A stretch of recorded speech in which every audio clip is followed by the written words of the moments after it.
Hey guys, welcome back to the channel. This is the story about Naruto. What if Naruto had Yin-Yang release? Part 4. Hope you'll enjoy this video. So before we start, please do support for more awesome content and also hit the subscribe button and share this video with your friends. And also support the creator of this fanfic. I have created many playlists, check it out in the channel. So let's start the video.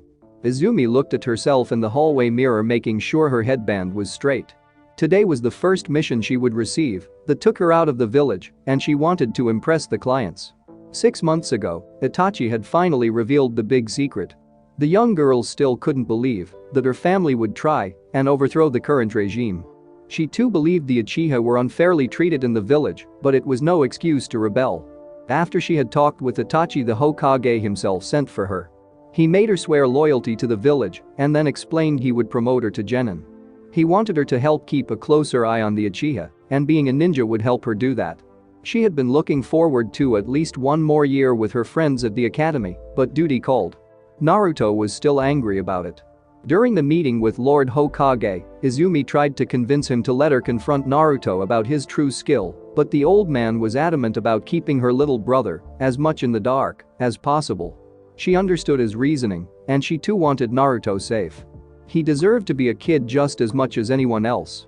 Izumi would die before she allowed the clan or village to twist him into a weapon, but just how much was he enjoying his childhood when he obviously knew what was coming? He had already killed several pirates and their older brother. Walking down the hallway of the apartment she now shared with Naruto, Izumi admired their little home. Since it was just the two of them, the clan had relocated the brother and sister to a smaller space. It was actually the same apartment Izumi had shared with Baisho a few years ago. Lady Mikoto had invited both siblings to live at the main house, but Izumi declined. She knew Mikoto hadn't known about the theft of Naruto's heart until after the surgery, but that didn't mean the woman wouldn't have agreed to save her son. Also, she didn't want Naruto around them just in case anything bad went down, and they tried to use Kyuubi to fight. Walking into the kitchen, she saw her baby brother eating a bowl of cereal. When he noticed she was in the room, he turned away angrily. Izumi smiled sadly at him, but said nothing. She rubbed his head affectionately as she walked past him to get her own cereal, but stopped noticing the honey wheats box was empty. Picking up the empty box from the counter, she shook it in front of Naruto's grumpy face. "I bought this yesterday, Naruto." The little redeed said nothing as he angrily hugged his bowl. "I eat when I'm depressed," he said in a low voice. Izumi threw the box away in disgust and opened the fridge. All the eggs, sausage, and bacon were gone as well. She walked over to the sink and saw an assortment of empty dishes. It looked like someone had cooked a breakfast buffet. How had she not smelt this while getting ready? She turned to glare at Naruto in time to watch him polish off the cereal. He slammed down his bowl and glared back at the angry girl. Izumi took a calming breath and sat down across from the mad little Fuinjutsu master. "I know you don't like me being a ninja, and I know you don't want me to leave the safety of the village," she began in a forced calm manner. "However, we can't stay children forever. The village needs me to fight for it and protect its interests. I need you," Naruto said with a sad pout. "There are other people who want to be ninjas." Izumi sighed exasperatedly. They had this conversation many times since she became a ninja. Naruto feared losing her, which she fully understood, but it is what it is. Her little brother wanted her safe, but she wanted the same for him. Being a ninja could help in that regard. Izumi came round the table and hugged the little boy. "Don't worry, Naruto, I'll come back safe. I got 2 powerful teammates and a legendary sensei." She had been placed on a team with genin a few years older than herself. They were 2-year veterans whose original teammate retired after his mother took sick. Both were Taijutsu experts and ready to be chunin. Zisho Sensei was a legendary swordsman known as the Phantom Blade of Hidden Leaf. The Uchiha curse is to get stuck with the weakest classmates usually. Just ask any Uchiha that has graduated since the last war and they'll tell you the same. I actually got pretty lucky with this group. Naruto looked up from his sister's arms to see her smiling face. The little boy continued to pout as he squirmed out of her embrace and ran to his room. Izumi sighed to herself, wondering if she had ever been this much trouble for Baisho, and followed. Before she could knock on the door though, Naruto came back out. He was holding 2 scrolls in his arms. He led Izumi back to the kitchen table and unfolded one. The girl saw it was a summoning contract of some sort. I've managed to chakra tame several crows. Naruto began in a quietly stubborn voice. This contract will allow you to summon them, and they will instinctively obey your will. I got the idea from Itachi. Also, if you put enough chakra into the summons, then they will appear big enough to write on. Izumi hadn't been expecting this, but signed the contract in blood. Naruto handed her the second scroll, which she saw contained based on the crows. There was even the special substitution jutsu Itachi used. She turned to thank her little brother, only to see him holding out another scroll. Hinata-chan made you several meals, and I sealed them in here. They'll stay as fresh as if they were just made until released from the scroll. Izumi happily pocketed the scroll. Hinata was an awesome cook and kissed her baby brother on the cheek. Naruto grumpily wiped off her spit as she left out the door. Bye Naruto, I'll be back soon. The Uchiha called as she headed for the Hokage's office. Naruto watched his sister leave out the door, still pouting. In the Hokage's office, the girl found her team already waiting. Zisho-sensei was a short, thin man, barely taller than his students, with dark gray short spiky hair. The left side of his head was disfigured by heavy burns so bad the actual ear was gone. Her teammates were both older boys of 15. Sugawara was a Kenjutsu user that also specialized in water release jutsu. He wore a black bandana over his head that was held in place by his Konoha headband. He had unnatural yellow eyes that he claimed helped him see better at night and wore a one-piece solid black suit that covered his whole body. Heino was a member of the Hyuga clan. Being on the side branch, his headband was tied around his forehead. His light brown hair hung to his shoulders in a ponytail, and he wore a dull gray sleeveless battle kimono. As a Hyuga, he was proficient in the gentle fist. However, unlike other members of his clan, the boy used Jinjutsu. He was skilled in paralysis and camouflage technique that required direct eye-to-eye contact. It was his hope that he could increase the range of each technique with his Byakugan. He believed he could either immobilize an entire enemy troop or make every ally in his sight invisible. It was a good idea, but so far, he hasn't had any luck. Saratobi looked up as Izumi entered. He smiled at the girl. Glad you could all make it. I thought for sure Naruto would give you a hard time, Izumi. Oh, he played the baby brother card hard this morning. Izumi said exasperatedly. Little Butt ate all the food in the house because he was depressed, so I had nothing for breakfast. Hiruzen chuckled and smiled. Team 5, your mission is to escort a caravan of merchants to the land of Earth. As you know, there is considerable tension between Fire and Earth right now because of a disagreement between individual daimyos. There are also those who have not forgotten the last war either. You will lead the caravan to a Shima village in the land of grass, where you will hand them off to a second team from Hidden Stone. The path you will take sits close to borderlands for fire, grass, waterfall, and earth. Bandits have known to camp there, so be on guard. These documents on my desk will allow you safe passage through the land of grass. It should take you no more than 2 or 3 weeks to make the journey with the caravan. Good luck and stay safe. All 4 shinobi bowed to their leader, and Zisho pocketed the documents. They then left to meet their clients who were waiting by the north gate. Walking up, Izumi saw that there were only 6 carts with 2 oxen apiece. Each cart had a driver and helper. The client was actually the Land of Rivers daimyo, as the merchants were his employees. The lead merchant walked up to Zisho-sensei and shook his hand.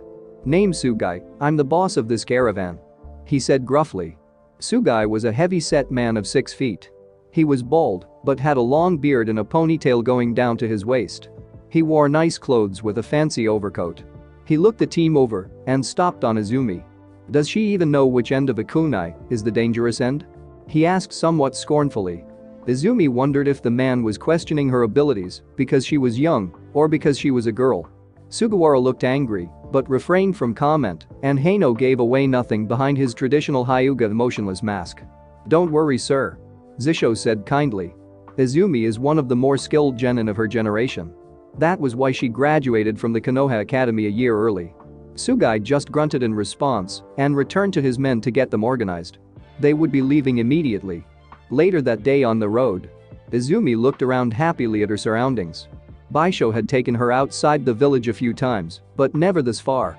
Of course, that didn't mean the young Uchiha didn't miss her baby brother.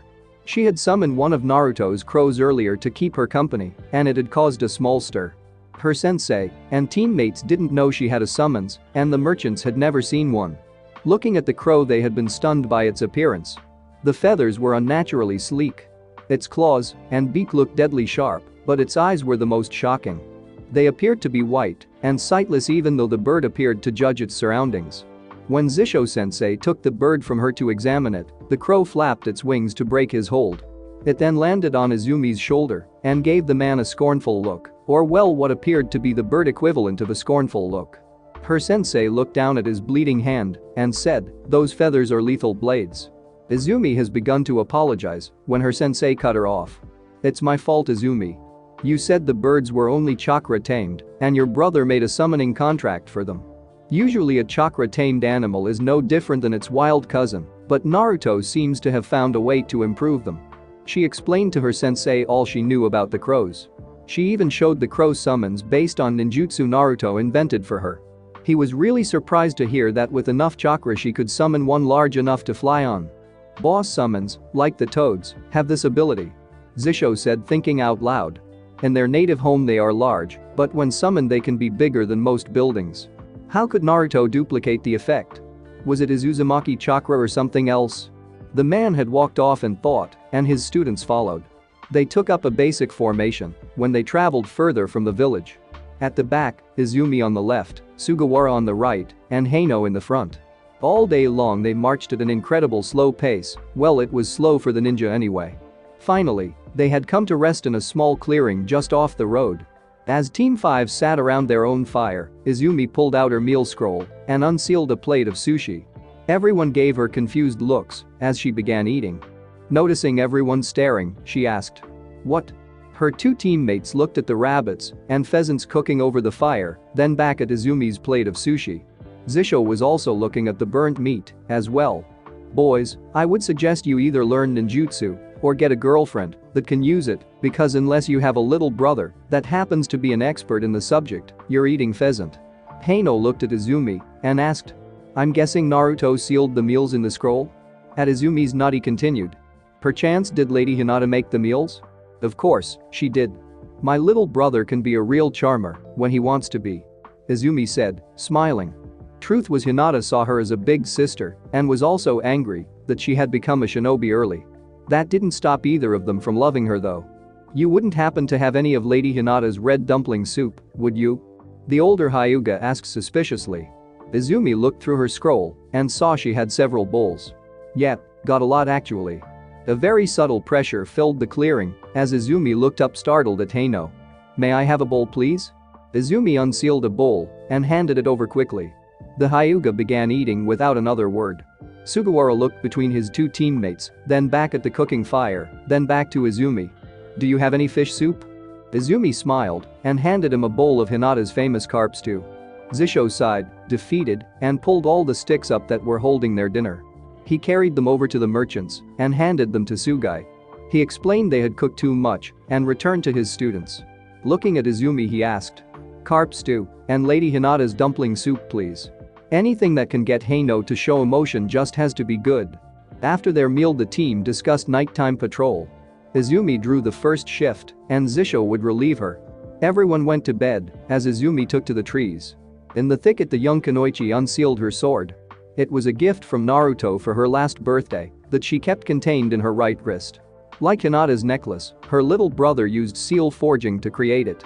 What was once a petrified stump was now a beautiful wakizashi, a shorter version of the katana that was used one-handed and in close combat. It retained the color of petrified wood and was indestructible. It also had a few cool fires that could be forced-willed by means of a network of seals and kanji, and Izumi couldn't wait to try it in combat. The young Uchiha had no idea she was about to get her wish in a bad way. Root Division. Danzo Shimura sat in an underground room having a secret meeting with Homura Mitakato and Kahara Utatane. The three elders sat around a small circle table drinking tea while discussing the cold-blooded murder of their own ninja. The old war hawk glanced at each companion in turn. "Are we in agreement?" Homura, who sat hunched over with his hands crossed in front of his face, glanced at Danzo. "I wish there were a better option. This decision could one day lead to the destruction of Konoha, but I see no other alternative." "Yes, I agree with Lord Danzo." Kahara looked down at the table sadly and sighed wearily. "Do you know what you're asking, Danzo? She is only 12. Do not use her age to argue for what is best for Hidden Leaf." the head of Root said harshly. I was but 5 when my father led me into the killing fields, and several of the shinobi today were small children when they began fighting in the Third Great Ninja War. Age is irrelevant when you are discussing a shinobi. Danzo calmed down and continued. The fact of the matter is that Kunoichi has too much control over her greatest shield and her greatest sword. Uzumaki Naruto is our greatest shield to guard the village into the future, and Uchiha Itachi is our greatest sword, one capable of striking down Konoha's enemies from within and without. The girl can't be controlled, so she must be eliminated. Trying to find some way out of this, Koharu argued. If this was ever traced back to us or the village, Naruto would annihilate Konoha. Danzo was silent for a second before explaining. I have retained 2 rogue ninja from Hidden Mist. They are a brother and sister from the Hazuki clan. Susumu and her twin brother Shimizu. Hamura looked towards Danzo, shocked. The murderous twins. You have them on retainer. They were chased out of Mist when it was discovered they were killing civilians for fun. You want to send those 2 monsters out to kill Leaf Shinobi? It won't be possible to trace it back to us. If I were to use my own men, then they could inadvertently give something away for an investigation to uncover. Danzo explained. He once more turned his one-eyed gaze upon Koharu. The elderly woman was in turmoil. All the Hokage that had come before were powerful because they had loved ones to protect. Unlike Danzo, she did not see emotion as a weakness. The problem was that strength was a double-sided sword. One that could fall backwards onto the village if Naruto discovered the truth. That boy would be Konoha's greatest Hokage or its final enemy. Then there was Izumi herself. The girl had shown she was loyal to Konoha, and she strived to be a true Kunoichi. She could one day be a shining example to future generations. Then again, that too was a problem since it would bring a sort of recognition to the Uchiha clan the council wanted to avoid. Koharu knew Danzo had murdered Uchiha Shisui to stop him from controlling Lord Fugaku and ending the rebellion. She also agreed with Danzo's argument about Shisui's plan being no more than a temporary fix, and the same problems of today would just return tomorrow. There was no guarantee the elders themselves would be there to stop another uprising. All they had worked for could not be entrusted to children. The Uchiha must be dealt with now, not later. Very well, Lord Danzo, for the good of Konoha and its future as a world power, I agree that Uchiha Izumi must be eliminated. A small house by a river. Susumu Hazuki laid soaking in a wooden bathtub. She and her brother had taken over the small family home yesterday, and already she was bored. Her brother would be sleeping still, so she was in no hurry to get up. She clenched her fists slowly in the water. She usually slept in a tub or pool since it was one way to help ease the joint pain that forever plagued her. The hydrification technique of her clan didn't always work well with everyone, and Susumu had been forced to adapt. She and her brother could not become full bodies of water like a handful of their clansmen could, though her brother could become water to regenerate when damaged, so they had found other ways to use their physical body water augmentation abilities. Susumu could saturate the skin and muscles in her arms, hands, and fingers. This allowed her to use her fingers like pointed-ended cables with incredibly long reach and extremely fast speed. She could also make her arms like sword blades or contort them in a few other ways for grappling and squeezing attacks. The problem was she couldn't liquefy her bones. This meant dislocating her joints each time she used her abilities, causing extremely painful and maddening arthritis. Soaking in water helped greatly to ease the pain, but there was also the second method, the one her bitch of a mother had shown her accidentally. It was really the only thing the cow ever did for her. Her mother hated the fact that Susumu was pretty. The hag had been nothing but short and dumpy, and Susumu had taken her looks from the Hazuki side of the family. Kunoichi was 5'10" with a body most men and women would kill to have in one way or another. Also, compared to her mother's ugly short stringy blonde hair, Susumu's raven black locks were picture perfect. Her paper pale skin and pink-colored eyes were also lovely features. Both Hazuki twins had hated the woman.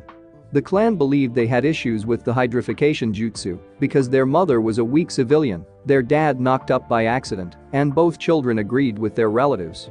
Well, Shimizu just agreed with whatever his sister said since he was mentally challenged since birth. She didn't mind doing the thinking for the two of them though. One day their mother had been getting grain from the barn to feed the chickens. Somehow, 2 large sacks of grain tied together fell from a high shelf. Her mother managed to catch them, but fell back on a large crate when both her feet broke through the old wooden floor. With her feet stuck and being bent over backwards on the crate, she couldn't pick herself back up because of the weight. Realizing she was stuck, their mother called out desperately for help.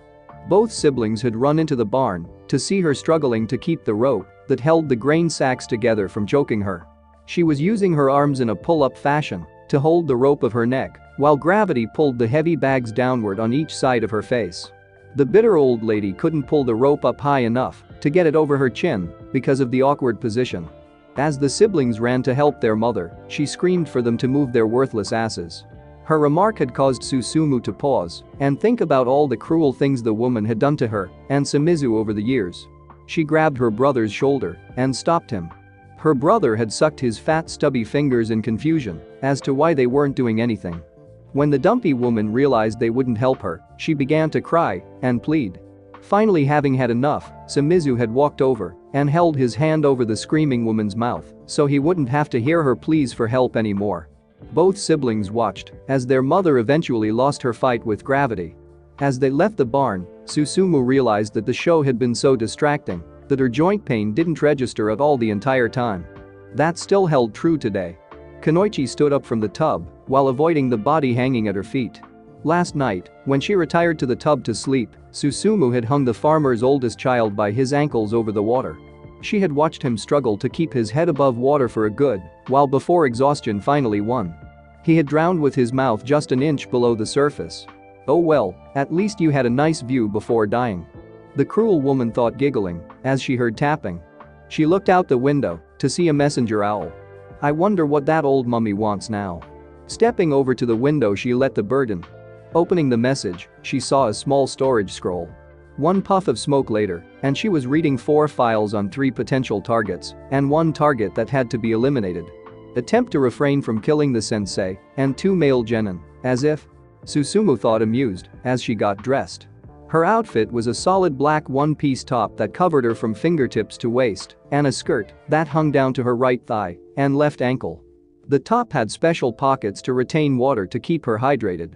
She left the bathroom without giving the dead young man another look. The house had only 2 rooms.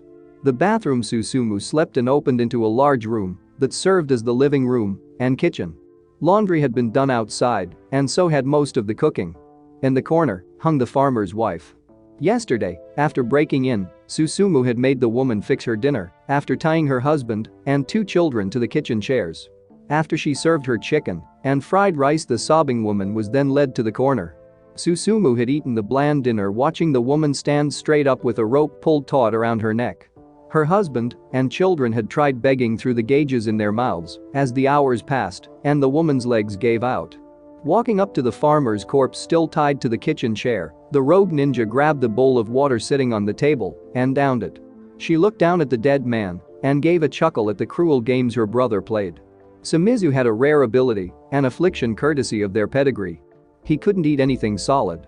Therefore all his meals and nourishment came from water or a source of water. Shimizu had absorbed all the fluid from the farmer's body and then placed the bowl in front of him. The man had died from rapid dehydration and thirst while staring at water. The black-haired beauty tossed the bowl to the side, where it smashed against a wall. At the sound of the crash there came a loud snort from behind the couch. Susumu walked around the old moth-eaten thing to see her fraternal twin brother sleeping spread eagle on the floor. Shimizu was short and fat-looking despite never actually eating anything fattening. His overweight body was clothed in a bodysuit like Susumu's top, though it was sleeveless. His bald head shined as the early morning sun shone through the window. Looking at the ground next to him, Kunoichi found the final member of the family of 4. Growing up short and fat had gotten her brother picked on a lot, especially by cute pretty girls. They loved to spit on him and call him names, so Shimizu learned to spit back. He wasn't very good in the whole trash-talking department, but you didn't need to be when your spit was lethal. A fact the farmer's daughter learned when the loogie Shimizu spit on her face coagulated around her mouth and nose.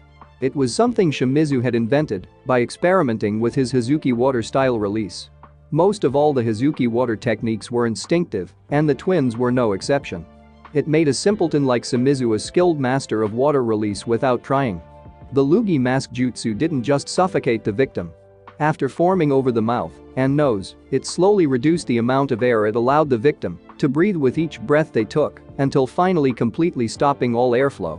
Some people figured out what was happening and tried to hold their breath between breaths taken to slow their inevitable suffocation. Some were in such a state of panic they just suffocated without ever realizing why it was becoming more difficult to breathe.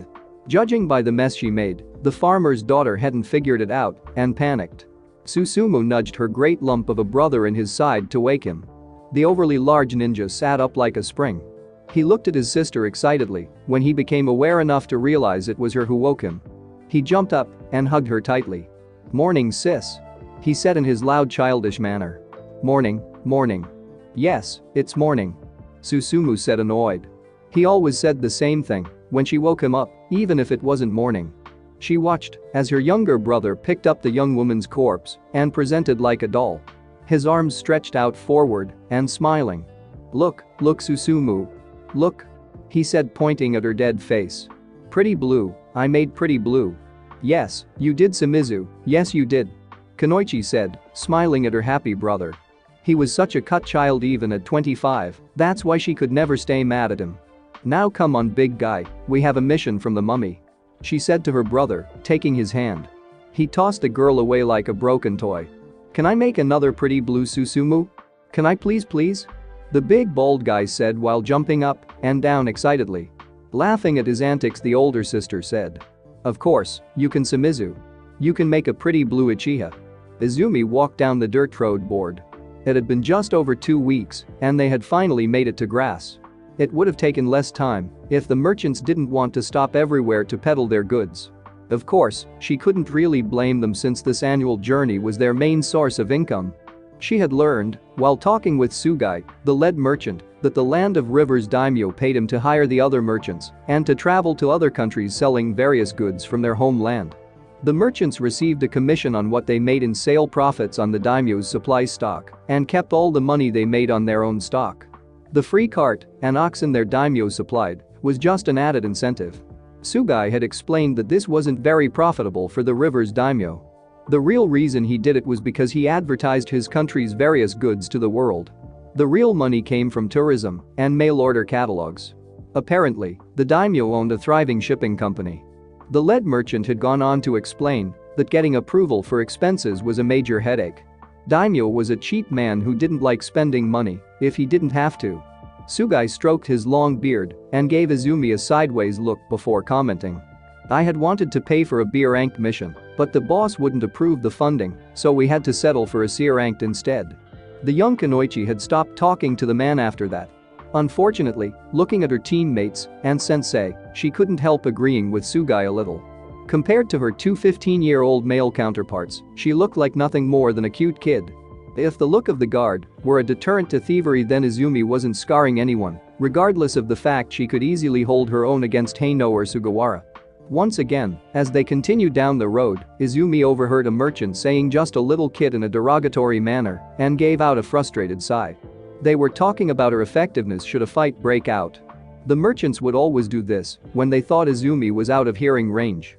She quietly wondered how Itachi had gotten respect as a 7-year-old ninja when no one gave her, a 12-year-old, any. Zisho observed Izumi's sigh of frustration and chuckled a little. What the girl was going through was no different than any other shinobi that had obtained the rank of genin. What made it worse on the Uchiha was the fact she had been paired with older boys. There really wasn't anything that could be done to change the opinion of the men except an actual fight, which was something Zisho was dreading at the moment. For a while now the Jounin had felt something was off. Though they had just left the Land of Fire, he had been expecting to at least sense an enemy presence. Bandits didn't usually camp out in shinobi countries because it was like inviting ninjas to kill you, but they did sometimes stay just on the other side of the border. This allowed them to hide behind territorial boundaries that ninja wouldn't cross unless they had permission. Zisho figured bandits would spot the caravan and decided to let it pass or attack. Even if they let it pass though, they should still be detected, as bandits were not known for their stealth skill. Their absences meant one of two things: a powerful friend drove them off, or a powerful potential threat did. Looking around, Zisho began analyzing potential targets. The merchants seemed to be exactly what they claimed. Not one among them had given the Leaf Jounin any reason to suspect otherwise. Sugawara was a capable genin from a small civilian clan that had no real power except in the south. They owned land all along the border to the land of tea. From what the short man understood, his student's clan was well liked in the region and had no political enemies. Heino was of the Hyuga's side branch and was therefore useless regarding obtaining the Byakugan by either theft or breeding. The enemy could be after the black market bounty on his head, but Zisho had never really racked up a large payday for an assassin to bother with. That only left Izumi. Looking at the young girl, the Jounin began rubbing the burn scar along the left side of his face. He received the scar as a memento for his first mission as a Jounin. It had been an A-ranked assassination during the war that resulted in a small village burning to the ground. A spy for Hidden Stone had discovered his mission and gave the intel to his superiors. Zisho had barely managed to escape the ambush when a stray fire set the whole place ablaze. Turns out Leaf High Command had faked the whole assignment just to flush out the spy. Zisho remembered the almost sixth sense he had gotten the moment he opened the mission scroll, that something was very wrong. He had felt that almost supernatural feeling several times, and each time it saved his life. He could easily remember feeling it the day Lord Hokage told him that Izumi would be feeling it for his retired student. He remembered the way Lord Hokage spoke of the girl's importance to both the village and Uchiha. One could argue that any young shinobi was important to the village and their clan, but the Hokage's words seemed to have a deeper meaning. There was more going on with the young Kunoichi than anyone would say. Zisho wasn't a fool, he knew who the girl's brother was and his importance to the village. He believed Saratobi was placing such a high value on the Izumi purely for Naruto's sake. Even if that were true, Zisho didn't understand why someone would want her dead. There was a lot of tension with the Uchiha clan and village right now, but how would that involve Izumi and Naruto? Perhaps someone thought if she was out of the way then they could get their own hands on the Jinchuriki. He seriously doubted the Hokage would ever allow that. Then again, I could be overthinking this whole thing. The Jounin thought as he saw Heino give a warning signal from the front. Looking down the road, Zisho witnessed around 30 goons approaching. They were dressed in various styles of rags and carrying an odd assortment of weapons. They appeared to be typical bandits, but something seemed off about them. Usually they would surround their targets and try to overwhelm them from all sides. Suddenly, the Hyuga began signaling to his teammates that bandits were also coming from the sides as well. Zisho didn't need the signals directed at him to know that he had company coming up from behind him. He could hear the twigs snapping as the goons stumbled forward. Turning to analyze the threat, the Jounin began to worry. The fact the enemy managed to get so close without being detected was impossible unless they were skilled ninja. Also, the sheer number of bandits was almost unheard of. This large of a group would only gather if there was a large payday available. The merchants weren't that large of a profile target, and neither were the shinobi present. Noticing their stumbling walk, gaunt emotionless faces, and clear milky eyes, the Leaf Jonin received his answer. All the bandits were dead. It was a bastardized reanimation technique used by Hidden Mist Shinobi. It had become exceedingly popular in the last war. Mist Shinobi would murder bandits and anyone else they could find and use their bodies to set up ambushes. You would walk into an area that was littered with corpses that would spring up and attack. The upside to this was it didn't use the former dead person's skills, so even a civilian corps could move more like a ninja while under control. The reason why this was the case was because there wasn't actually a reanimation technique, but a water. The human body was mostly water. The water-controlled corpses moved similar to how other elemental-based constructs operated. Since one was using a corpse instead of a construct, they didn't have to concentrate on form, just the basic movement. The caster's very will was what directed the meat puppet's actions. "Team!" Zisho shouted out loud. "The enemy is already dead. Break bones and destroy their bodies to prevent movement." At his warning, the dead bandits rushed forward. Even though they moved with speed and fought with strength they never possessed in life, the corpses were still no match for an experienced Jounin. Zisho bobbed and weaved around punches and kicked strong enough to knock down trees and dodge powerful blows from a wide assortment of weapons that came at him so fast all he could make out were blurs. Using basic tactics, Zisho broke legs and shattered knees to immobilize the puppets. Unlike an actual reanimation, the corpses would not regenerate. As he destroyed the corpses, Zisho began to worry. The state of the bodies was unnerving. Judging by the bruising on the necks and the bloodshot eyes, the bandits had all died as a result of strangulation, suffocation, or drowning. The fact someone would kill so many people in such horrific ways told him his true adversary was a cold-blooded monster. He began to fear for the safety of his students. As the last corpse fell, he looked to his team. The first he checked on was the youngest. Izumi was a natural taijutsu user, and it clearly showed. The girl could move with a level of grace and power that made her older teammates somewhat jealous. All around her were the fallen broken bodies of around 20 enemy puppets with only a few more still standing. Heino had already dealt with his own enemy army, but chose to stay in position. He was keeping a close eye on both his teammates and appeared ready to help at a moment's notice. Zisho looked towards Sugawara and decided to help him out. The boy was not a close-quarters fighter, and it showed. He kept wasting movement and energy in hopes of giving himself room to use his katana. If it kept up, the boy would tire out quickly. Appearing in the middle of the remaining puppets, the Jounin quickly finished them off. From the trees came the sound of insane feminine laughter.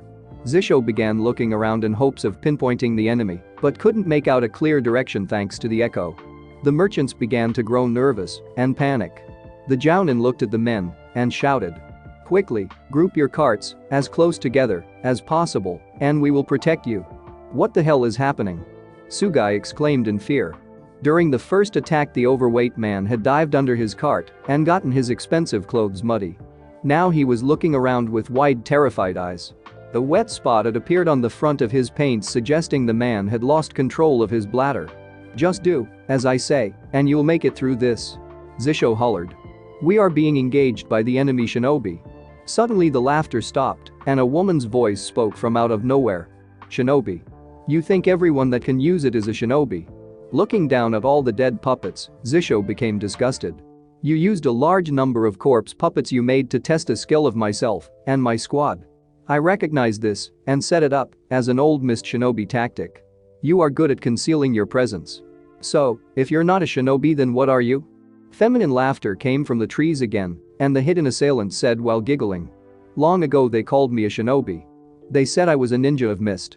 I, however, never really considered myself a shinobi. I learned how to fight for one reason, and one reason only. It wasn't to better my village or the standing of the land of water. No, my reason was much simpler than something that trifle. All I wanted to do was kill people." Zisho tensed in anticipation of an attack. Behind him, the merchants had begun to take cover. Some were hiding under their carts or inside the canvas covers. Sugai was just sitting on the ground as his trembling legs could no longer support his weight. "I was never a shinobi, foolish man. I was a murderer," the same woman said, standing up the road.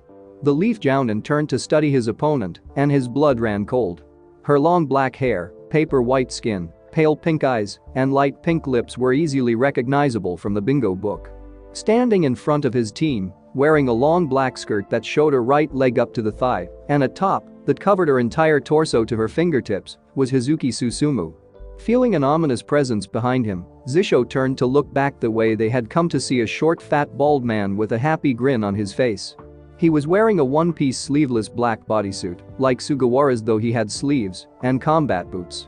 Hazuki Susumu, Hidden Mist's long reach of death, and her fraternal twin brother Hazuki Shimizu, Hidden Mist's albino killer whale. Zisho said calmly. "The infamous murder twins. What do they want?" Sugai asked, terrified. "Weren't you listening to the big man?" The woman said, laughing. "I kill people. Me and my brother live only to murder others. We decided to kill all of you because it will amuse us." Sugai and several merchants began to cry silently. Zisho analyzed the situation and didn't like the odds of victory. He was a skilled shinobi, but he didn't think he could take both of these two psychos alone. "Zisho, the phantom blade of Konoha." Susumu started walking forward a little. "This will be fun indeed. It's been too long since I murdered someone strong enough to give me a challenge." The Jounin's eyes narrowed as he stared down his enemy. "Don't suppose you would consider letting my team and clients go? Then we could fight all you want." Susumu chuckled, amused. "Sorry, I would possibly consider it, but my baby brother has this particular habit he loves to indulge. He just loves turning pretty girls blue." At her statement, the bald guy attacked, heading straight for Izumi. Through her Sharingan, the young Kunoichi saw him molding chakra with the saliva in his mouth.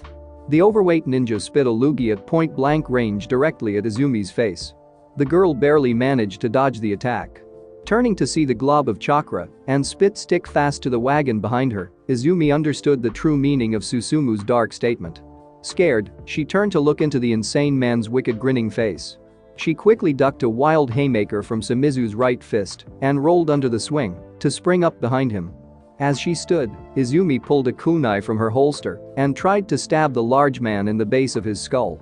The former missed shinobi countered by mule kicking the Uchiha hard in the abdomen and chest, sending the small girl crashing through a small tree and flying through the brush to land in a small clearing just off the road. The young kunoichi painfully picked herself up off the ground. Hearing the brush breaking, Izumi quickly looked up just in time to receive a loogie right to her face. Zisho charged Susumu while yelling over his shoulder. "Team, help each other against a big guy. Keep him busy while I deal with the woman. Don't let them near clients." Sugawara and Heino quickly left to go help their kunoichi teammate. They found Izumi struggling to remove the suffocating mask from her face, while the murderous ninja stood off to the side excitedly watching the show. He jumped from one foot to the other clapping like a happy toddler singing at the top of his lungs. "Pretty blue Uchiha, eh? Pretty blue Uchiha, eh?" Sugawara growled and rushed forward. He drew his katana from his side and slashed in a horizontal motion. Shimizu sensed a danger too late and didn't react in time to avoid the blow. His head sailed through the air as the sword easily sliced it off. The yellow-eyed genin looked on thinking the fight was over, only to receive a shock as the short man's head regrew. It was like he reformed an entirely new head from water. "No, you go away. You know, stop show. Me kill you later." The rogue ninja screamed as he smashed his fist hard into the leaf genin's jaw. The blow was so powerful it knocked the black bandana off Sugawara's head, revealing his short purple hair. The young man hit the ground hard and began to bounce away, only to despair into the brush. Heino quickly ran to help the struggling Uchiha. Examining the stick to her face, the boy saw where the chakra and saliva were gripping the skin. The chakra mask appeared to still be allowing air to pass, but was slowly becoming denser with each breath the panicking girl took. "Move your hands." At her teammate's instruction, Izumi complied. Heino used his Byakugan and gentle fist to disrupt the jutsu's chakra binds and dissolve the mask. Izumi took a shaky breath and stood up. "Thanks. Stay focused, this isn't over," the brown-haired boy said. He had been watching the exchange between Sugawara and the enemy. He was just as shocked to see the man regrow his head as his teammate had been. Looking into the trees, Heino saw that his Sugawara was okay. The childlike man finally realized that Izumi's mask had been removed. "No, no, no, no!" he screamed as he charged. "Pretty blue Uchiha. Pretty blue Uchiha. Sis said I could make Uchiha girl pretty blue." Both leaf genin jumped in opposite directions as the angry man smashed his first into the ground where they had been standing. Though the man wasn't much taller than the genin, his strength was monstrous. A large crater appeared as the whole area shook. With Zisho, the leaf jounin had led Susumu away from the merchants. Both jounin squared off on a riverbank. Fighting a kunoichi from the Hazuki clan this close to a source of water was ill-advised, but the leaf jounin had no choice. There weren't many ideal spots to fight around this area, and he had to keep her away from the merchants. The black-haired woman stood causally on top of the water. Never taking her eyes off her opponent, she said. "This is going to be fun, Zisho of the Phantom Blade. Thank you for picking out this lovely riverbank. Do you always treat kunoichi this nice, or are you trying to impress me? Do you mind if we skip the small talk?" The dark gray-haired man said, trying to sound bored. "I've never really been one for battle banter." The cruel woman began to laugh as she felt the ground shake from Shimizu's battle. "Feels like things are heating up over with my brother. Are you trying to speed up the battle to go and help your cute little students? I assure you they will be dead in a short while." The woman got an insane look in her eyes as she brought her left hand up in front of her face. The area quickly began to fill up with fog, and soon Zisho couldn't see her at all, but he heard her call out. "I'm actually curious to see if you can outlive your own students." The scarred-faced man quickly ducked a cable-like impaling cord attack that came from behind him and jumped over a second attack from his left aimed at his legs. He knew the cables were actually the woman's fingers augmented by her clan's hydrification jutsu. It was what had earned her the title Long Reach of Death. Susumu could saturate the muscles and flesh of her arms to extend their reach or turn them into various stabbing weapons. The bingo book gave a lot of detail on her, and Shimizu sensed the Mist Village wanted them both dead badly. They had apparently killed the water daimyo's niece before fleeing the country. Pulling out a scroll from his weapon pouch, Zisho unsealed a katana-like sword. There were a few noted differences though.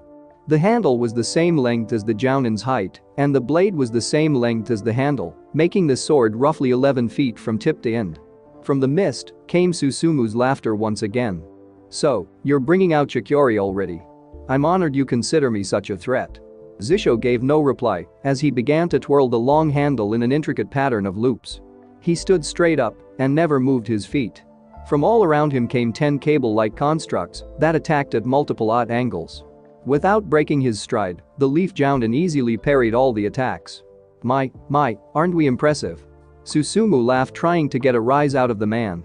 "You've certainly mastered your weapon of choice." With barely more than a glance, Zisho struck hard to his left. There came the sound of metal clashing against metal and a loud curse. The short man resumed his dance. "You talk too much." Angrily, the pink-eyed beauty remembered back to the folder Danzo had sent her. The sword only appeared to have an 11-foot reach, but in reality, could strike out to 50 yards. The secret was a chakra-controlled cable pulley system hidden in the segmented blade and handle. The master swordsman's ability to extend and retract the blade faster than a normal eye could see was why they called him the Phantom Blade. He also had a unique ability to smell chakra, which was how he located the mist kunoichi. She had thought her hidden mist jutsu would be enough to counter the leaf jounin's nose, but had guessed wrong. Susumu began to quietly form a hand sign. She stopped on board and whispered, "Water release, mist clone jutsu." Zisho watched as several shadowy figures began to materialize in the mist. Striking out with his sword, the leaf shinobi realized he was surrounded by a bunch of harmless clones of Susumu. They appeared to be made of mist, but held the same level of threat as the standard clone jutsu. They were nothing more than a distraction to hide behind. The problem was all the clones' chakra smelt like their creator, which hid her presence. He paused his dance briefly and gave a quick arsing swipe of his sword. All the clones vanished and then reformed instantly. He grumbled in annoyance when he realized the clone technique would not be stopped easily. He was then forced to once again parry the cable-like attack from all directions. This act confused Zisho greatly since it didn't make sense. The main reason for a visual clone technique was to use it as cover to surprise attack your enemy. If Susumu wasn't using the technique as visual cover, then she knew about his sensory abilities and was actively trying to circumvent them. It was the only explanation. The only way the Mist Shinobi could possibly know about his secret technique was if someone from the Leaf Village told her. With Team 5, Heino, Sugawara, and Izumi were in the middle of the deadliest game of keep away they had ever played. All their attacks so far had done nothing to slow the seemingly immortal enemy down. Shimizu was a complete imbecile with monstrous reserves of power and strength. At least he was predictable in his attacks though. He kept trying to crush both boys and suffocate the kunoichi with his Lugi mask jutsu. Heino once more jumped backwards to avoid the powerful fist of Shimizu, only for the large man to spit an attack straight at him. This time the glob of spit hardened instantly and flew with greater force than the Lugi mask did.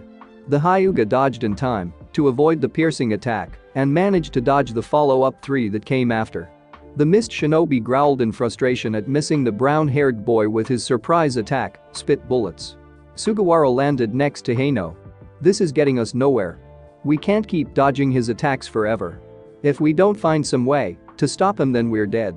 The Hyuga said nothing as he looked upon his enemy, studying his chakra with Byakugan's sight. Despite the overwhelming power of the overweight man, it had begun to drain. Every time they landed a blow or forced him to use his pools of energy would lessen slightly. "There's nothing we can do in Sugawara. We have to outlast him until he can no longer use his regeneration or until Sensei gets here." Izumi was off to the side watching closely. Every now and again she would activate her Sharingan in hopes of seeing some kind of weakness. So far, the enemy possessed a flawless regeneration and his attack seemed to require no hand signs. Every water release jutsu he had seemed to be completely instinctive. That was why Team 5 was surprised when the bald ninja made 3 hand signs in quick succession. Water release? Bouncy ball jutsu. Shimizu opened his mouth wide and spewed out a large amount of water. The torrent of liquid quickly took the shape of a ball sitting in front of the creator.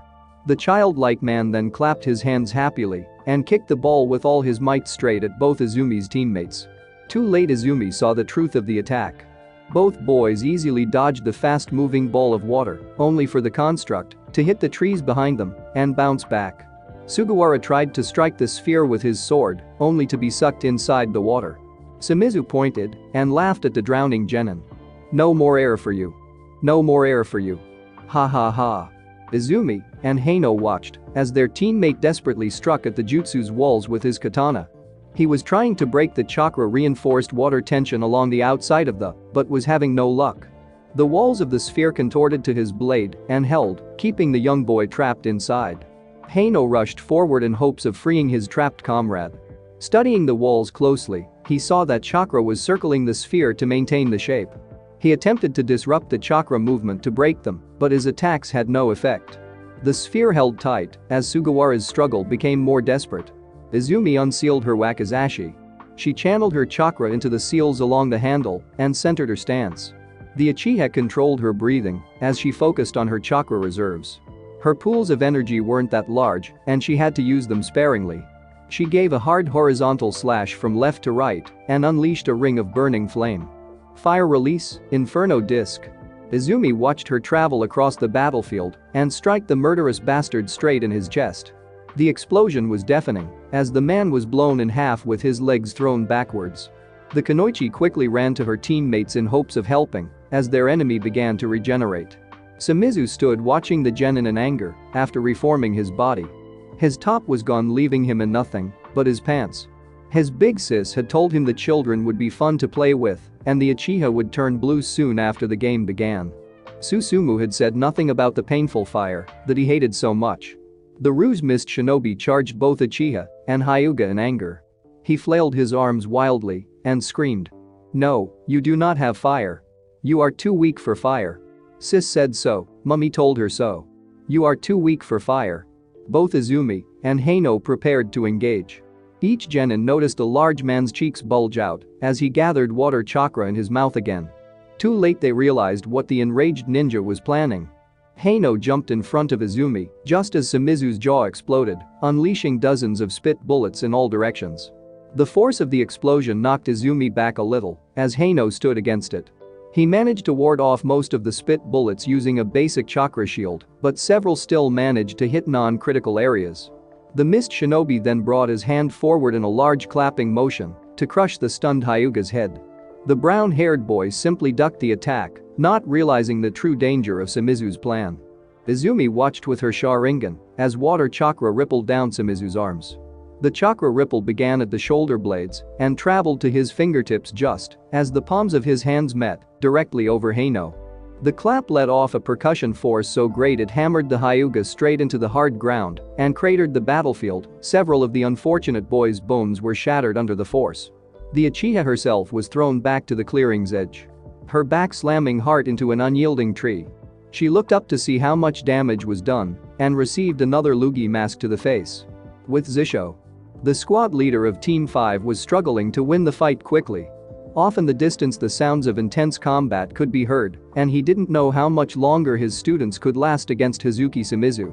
Susumu was proving to be a more difficult opponent than he had first thought.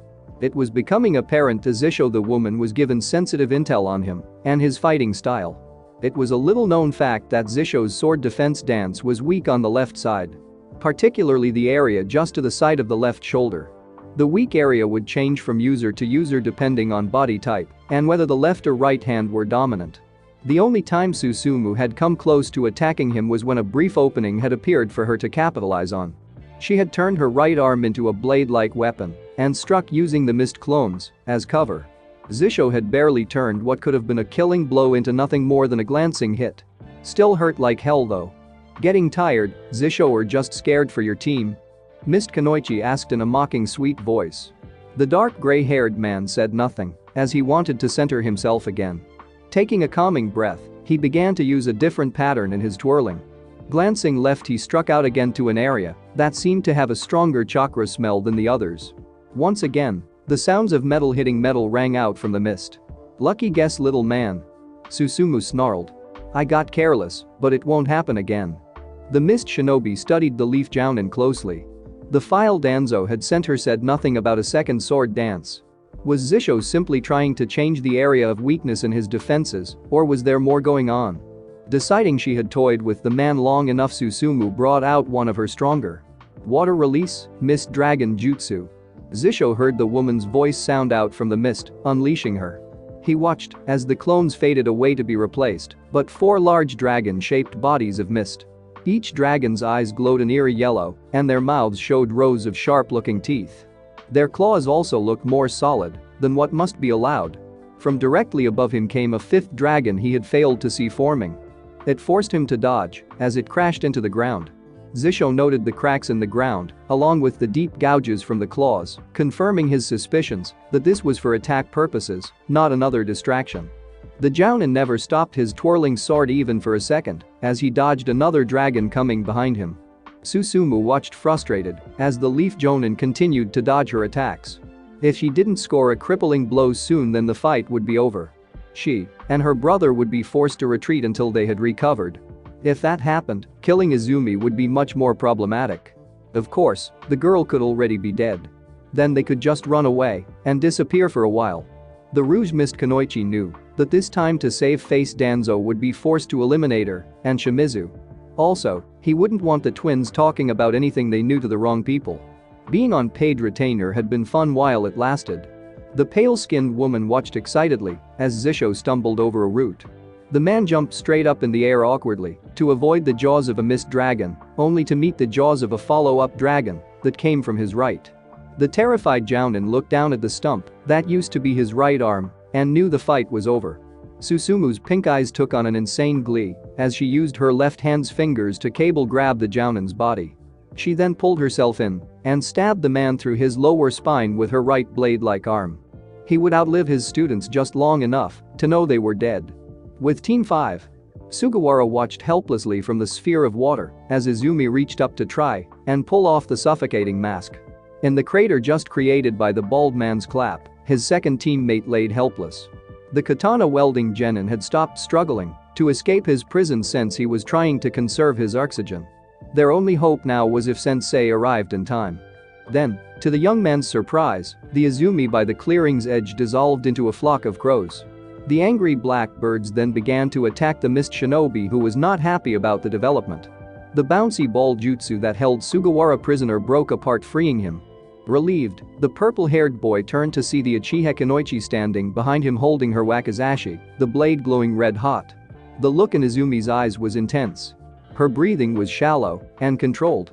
She seemed to be favoring her right side a little, and Sugawara realized the first hit Shimizu landed on her, the mule kick, must have done more damage than they thought. The young girl brought her left hand up to her chin and focused her chakra while holding her sword in a reverse grip with her right. The Leaf Genin turned to see the crows begin to circle the fat guy with rapid speed. The air current seemed to circle with the birds, and Sugawara realized the crows were manipulating wind chakra. Turning back to the glowing sword, the young Kenjutsu user figured out what was about to happen. Fire and wind release combo, murder of crows inferno dome. Izumi cried out to her and unleashed another inferno disc from her sword. The disc flew out and merged with the crow's wind chakra to form a reddish fire dome that covered the screaming mist shinobi. Both genin ran to check on their Hyuga teammate as the fire raged on. Though he was unable to move, Heino had been following the fight the entire time. His Byakugan easily saw the young girl pull off the substitution jutsu. He also saw that Shimizu wasn't done yet. "Heino, how bad are you hurt?" Sugawara questioned. He was looking back towards the fire dome that was finally going out. "I managed to protect my ribs, but only at the cost of my arms. Fairly sure my left leg broke too," Hyuga explained. He noticed Izumi's labored breathing and her dwindling pools of chakra. This was bad.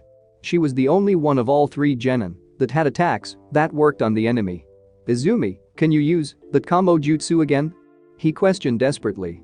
Looking down at her brown-haired teammate, the girl wondered why he was asking. "I need to summon more crows and use an inferno disc. That requires a good bit of chakra, and I'm not sure I have enough for another dome." "Why? Shimizu isn't dead yet, that's why," Sugawara said angrily while taking his battle stance. Izumi turned surprised to see the monster that wanted to smother her standing in the middle of a burnt circle. He was breathing hard and appeared to be exhausted, but was otherwise completely fine. "Sugawara, you need to buy Izumi time to recover," Hano said calmly. He was trying to form some kind of strategy. "Izumi's fire is the only way we leave here alive." The purple-haired boy growled in frustration while charging. His sword was a blur as he fought with everything he had to keep the Mist Ninja's attention. The overweight man swung his arms violently in hopes of connecting with Sugawara, but the boy was too agile. Hano saw that Shimizu's chakra was less than a third of what it was when the battle began, but still greater than his male teammates. To make problems worse, the Kenjutsu user was burning through his chakra to increase his speed. He wouldn't be able to fight at this level for long. Izumi slowly went through the hand signs for the summoning jutsu. 6 puffs of smoke filled the air as half a dozen crows circled the girl's head. She brought her left hand up to focus her chakra and willed the crows to attack Shimizu. The childlike man was no fool. He could read the signs and guess what was about to happen. He began to evade the birds while trying to attack Sugawara. Luckily, the crows and katana-wielding genin kept the man too occupied to attack the helpless Hyuga and Uchiha. Every time he would turn to head their way, Sugawara would cut his head off. Hano wondered if the man felt pain despite his regeneration. It would explain why he found the purple-haired genin so distracting. "Hano, this isn't going to work," Izumi said desperately. She was sweating heavily and breathing hard while trying to gather the chakra for an inferno disc. "I only have one shot left, and then it's over. We have to stop him from moving."